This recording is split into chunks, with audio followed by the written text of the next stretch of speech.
The defense in this case started with a long list of witnesses.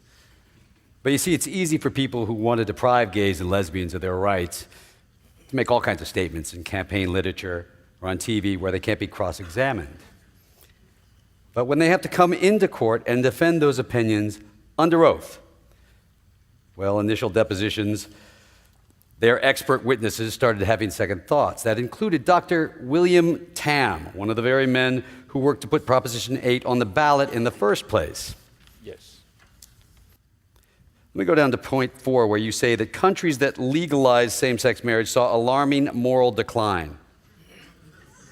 You believe that after the Netherlands legalized same-sex marriage, the Netherlands went on after that to legalize incest and polygamy and... I mean, who told you that, sir? It's in the internet.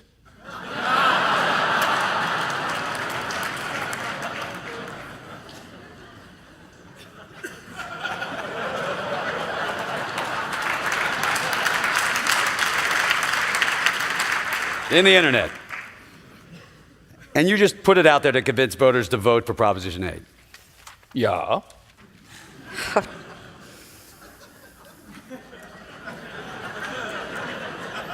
After his deposition, Dr. Cham chose to avoid the subpoenas compelling him to appear in court under oath.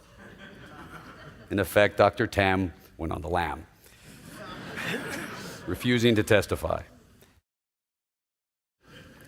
And when you say, based on the scholars that have studied this, that's because you're simply repeating the things that these scholars say. You're just a transmitter of the findings of these scholars. Is that correct? Now you're putting words in my mouth. No, sir. Yes, sir. I was simply trying to report the view of some scholars that I was basing my arguments on. I'm saying there are scholars, respected scholars, who have made this argument based on ethnographic research, and I've read them, and that's the basis for my assertion. Your Honor, could I ask this witness be instructed to listen to the question, answer my question, and not make a statement that is not responsive to the question, even if he believes it's important? I don't need such instruction. My intention is to do exactly that. Mr. Blankenhorn, one of the instructions that the court gives to the jury when an expert witness testifies is to consider the witness's background, training, and all the other evidence in the case. And that other evidence includes the demeanor of the witness. So I would urge you to pay close attention to Mr. Boyce's questions and to answer them directly, succinctly. So bear that in mind. Yes, sir, I will.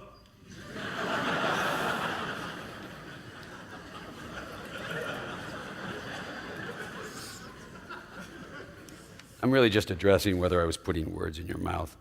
If you look at page 300, lines 7 through 12, you said that you were basing your analysis on the work of highly regarded scholars, and then you say... Okay, I gotcha moment. I used the word, I'm a transmitter of findings of eminent scholars. Gotcha. No, that's not a gotcha. I'm just trying to... Okay. I said transmitter 7 months ago in a deposition. And what you meant there was that you weren't making these conclusions on your own. You were simply repeating what these scholars had to say. Is that correct? If I may say so in my own words? Let me look at your own words. Let's look at your own words. Page 300. I am simply repeating things that they say. I can assure you these are not my own conclusions. I'm a transmitter here of findings. Of findings of these eminent scholars. Did you give that testimony at your deposition? That's what I said at the deposition.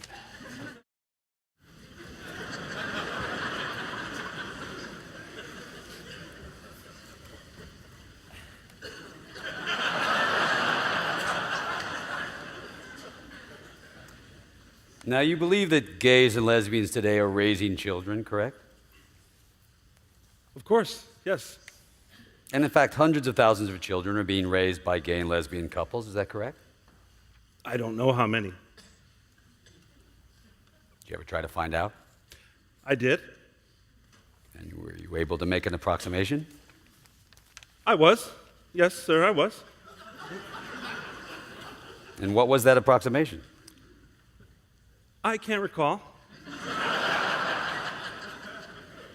Can you recall approximately? No, sir. Okay. The studies show that all things being equal, two adoptive parents raising a child from birth will do as well as two biological parents raising a child from birth, correct? No, sir, that's incorrect. Well, sir, Well, may I say another word on we'll that? have an please? opportunity to redirect. Okay, well, it was a clarifying thing, and it actually supports something you just said.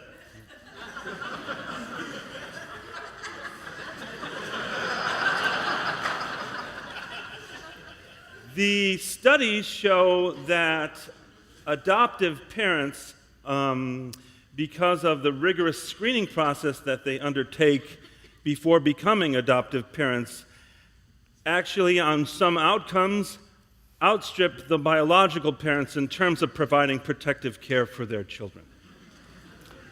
Yes, I was going to come to that. I appreciate you for getting there. Now, in binder number 1, we have a copy of your book, Future of Marriage, and the last 2 sentences. After all, part of the reason why the principle is so revolutionary is that it can grow and deepen over time. Groups that had long been considered effectively outside its moral reach, African Americans, women, people of certain colors or languages or religions, can over time, and often as a result of great struggle, enter into its protective sphere. And then you get to 2 sentences I want to particularly direct your attention to.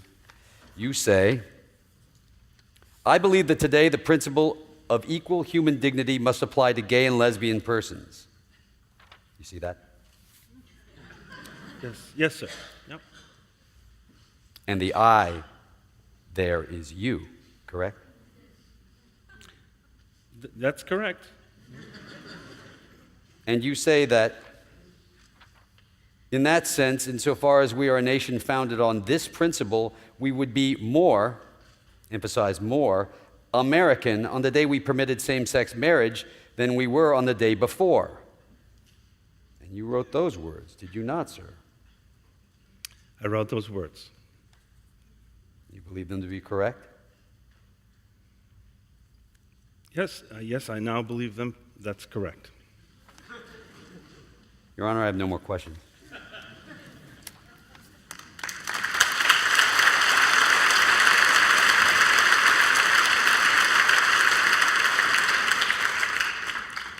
When they come into court and they have to support and defend their opinions under oath and cross-examination, those opinions, they just melt away. There simply wasn't any evidence. There weren't any empirical studies. It's made up. It's junk science. And it's easy to say that on television, but the witness stand is a lonely place to lie. And when you come into court, you can't do that. And that's what we did. We put fear and prejudice on trial.